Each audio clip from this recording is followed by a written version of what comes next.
Tonight, a Nigerian man extradited right here to South Carolina is facing serious charges in connection to the death of 17-year-old Gavin Guffy. Big story here.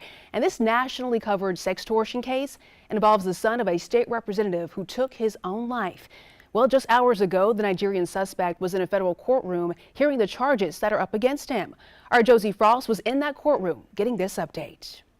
The suspect was extradited from Nigeria to here in Colombia on Saturday, where he now faces 5 federal charges related to an alleged sexual extortion scheme that they say led to the death of 17-year-old Gavin Guffy.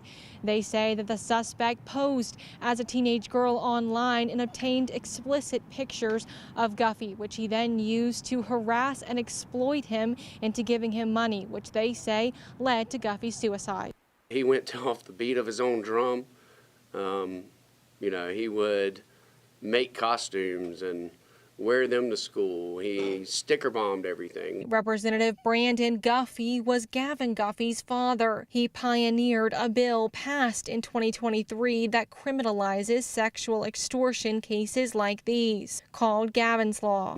Whenever I have talked with these parents and worked with these parents, the common theme is no one thought that their kids were in a bad space whenever this happened.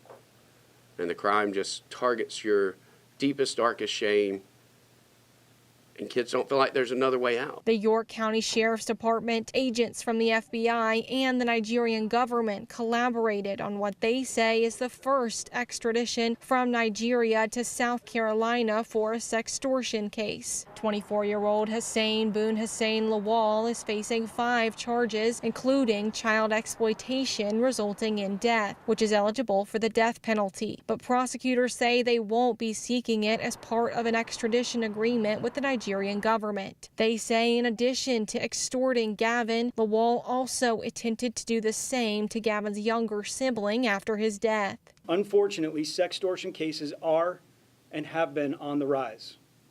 The prolific nature of these crimes and the ease of access that predators have to children through social media, games, and applications provides channels for them to exploit their trust and prey on vulnerabilities. The judge also referenced other suspects in the case, but the U.S. Attorney's Office declined to comment on that. If convicted, he faces up to life in prison, with some of his charges carrying mandatory minimum sentences of up to 30 years. You can no longer hide in a basement in a faraway country without fear of being arrested, extradited, and brought here to face the families of those you've torn apart. Law enforcement will not stop going after criminals who prey on our most vulnerable, our children.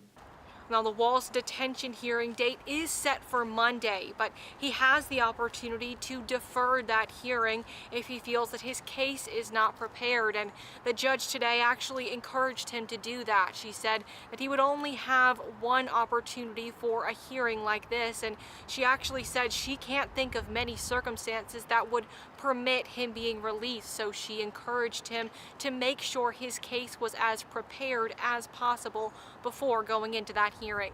Josie Frost, News 19, WLTX. A lot of new details there, Josie. Thank you for that update. Also,